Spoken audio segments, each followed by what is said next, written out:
The Atlanta Falcons are 2-2 and second place in the NFC South Division. So let's just start off with Desmond Ridder, because he is the talk of the town. Week 1 against Carolina, he went 15 for 18, had 115 yards total, had one touchdown pass, and that was a pass out of the backfield to Bijan Robinson, and he had to work for that one, so you have to really give that one to Bijan. Week 2 against the Green Bay Packers, he went 19 for 32, 237 yards, had one touchdown, had one interception, also had a rushing touchdown. Week 3 against Detroit, went 21 for 38, 201 yards total, no touchdown passes, no rushing touchdowns, had a fumble and lost it. And then week 4 in London against Jacksonville, going up against two former Falcons that plays for Jacksonville. He went 19 for 31, had one touchdown pass, had 191 yards total. So you probably look at these numbers, and this is basically his rookie season, so I'm not going to try and come down too hard on him.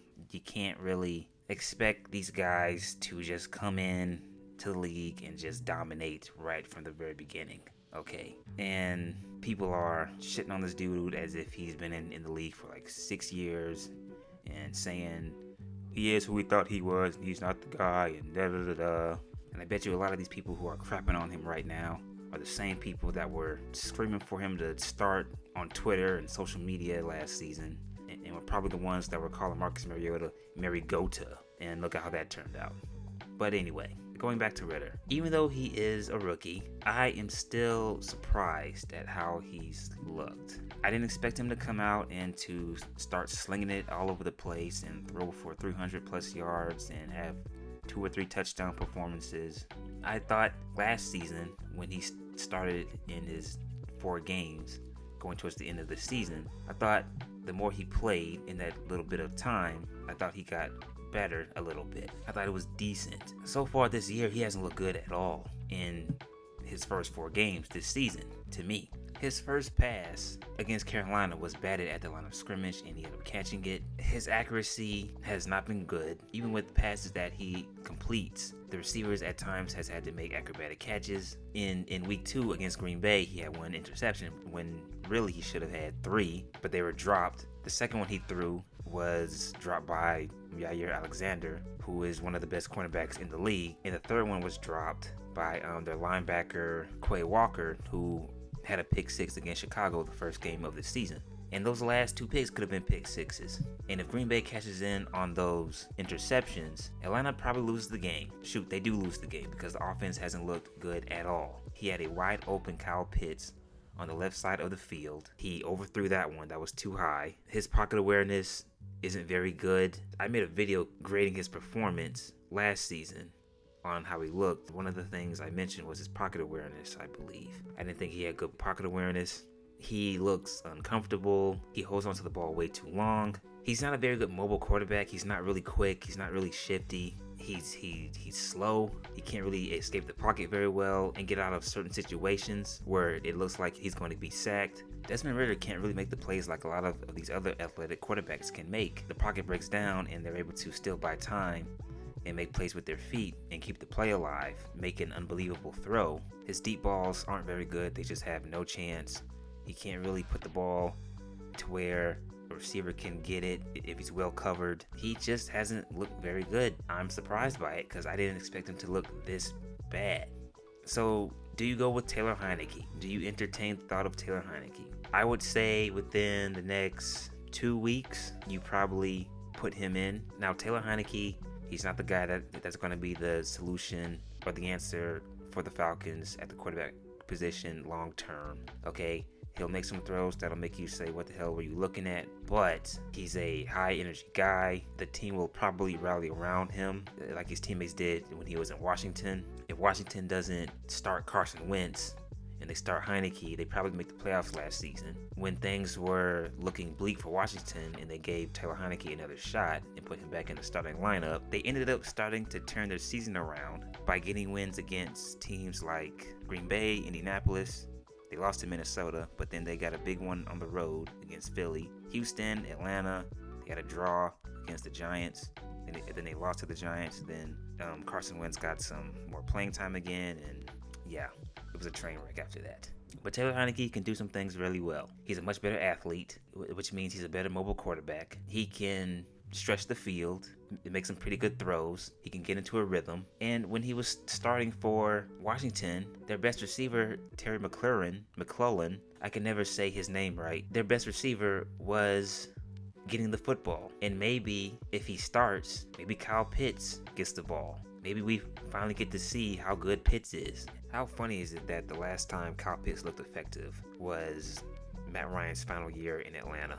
And if Taylor is playing and having success, have Desmond sit and work on whatever it is that he needs to work on. Have him watch someone like Taylor. Have him learn from Taylor and watch what he does. Say what you want about Taylor. Taylor Heinicke has been in the league. He has started. He has won some games. He has some playoff experience. He was a part of the Washington Commanders team that almost knocked off Brady and the Buccaneers that season when Brady got a 7th title. So Taylor Heinicke has had some good moments in his career. Now, despite all that, it's not all on Ridder. Okay, despite what people might believe, I know that narrative of if a team wins, it's all because of the quarterback, and if a team loses, it's because of the quarterback, which is a fucking stupid narrative.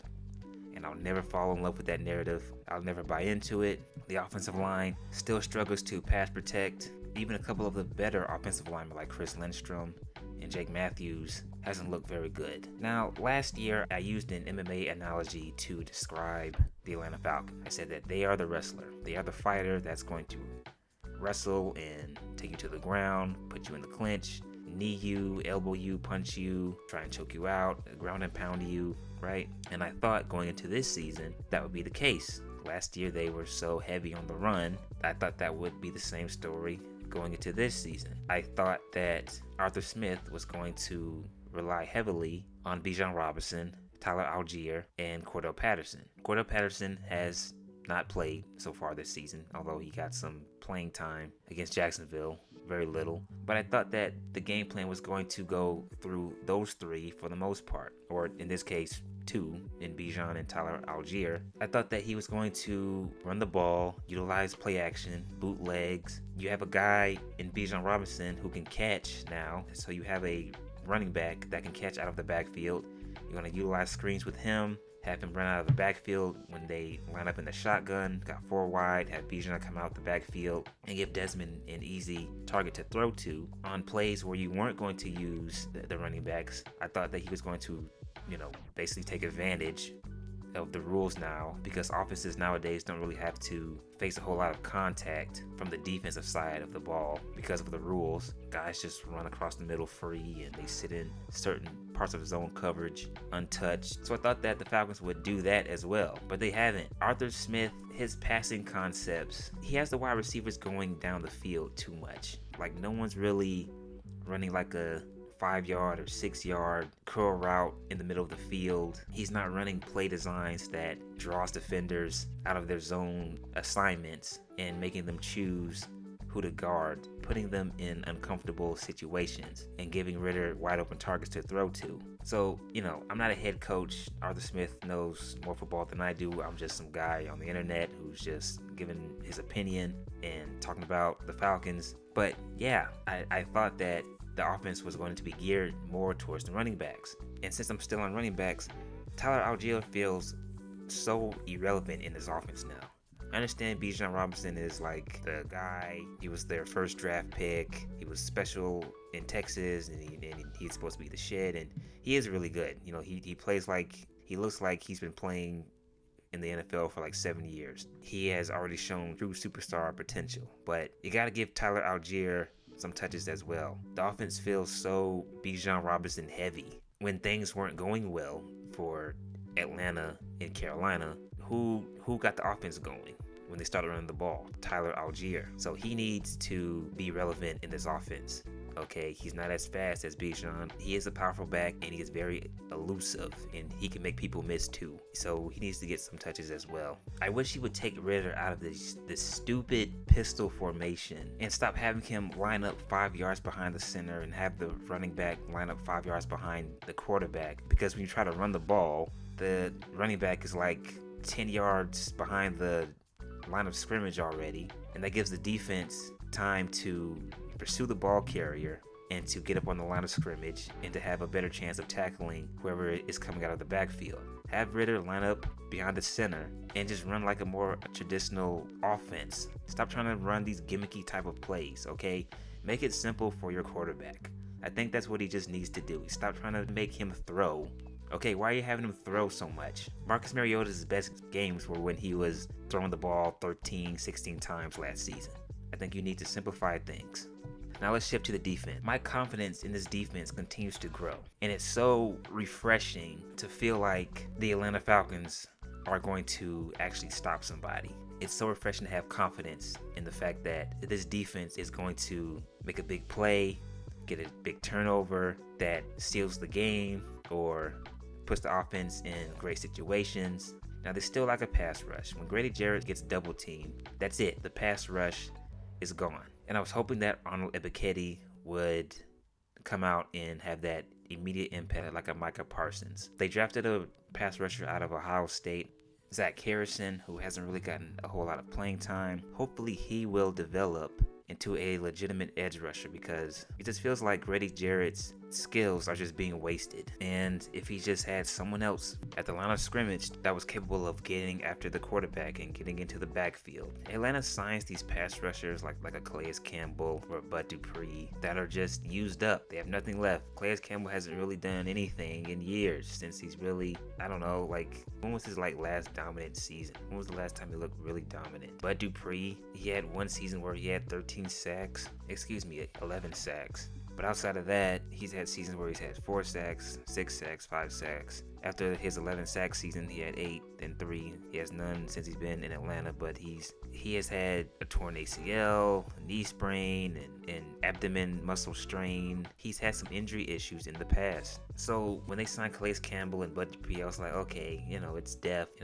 They're extra bodies, big bodies, but they're not impact players that's going to disrupt things for the opponent at the line of scrimmage. They're still in need of a true pass rusher or another pass rusher. Because like I said, Grady is being wasted, and there's going to be a point where he won't be effective as he is now. Besides that, Jesse Bates, I would say he is the MVP of this defense so far at this point in the season. I really like this defense and been impressed with how they have been playing. So hopefully Ritter will get it together. Hopefully Arthur Smith will get it together. Hopefully this team will start to win games. And the season is still early. It's still early. Only 4 games have gone by and anything can happen. It's sports. A lot of crazy shit happens. So tell me what you think about this team. Please like and subscribe. That is it. I am out.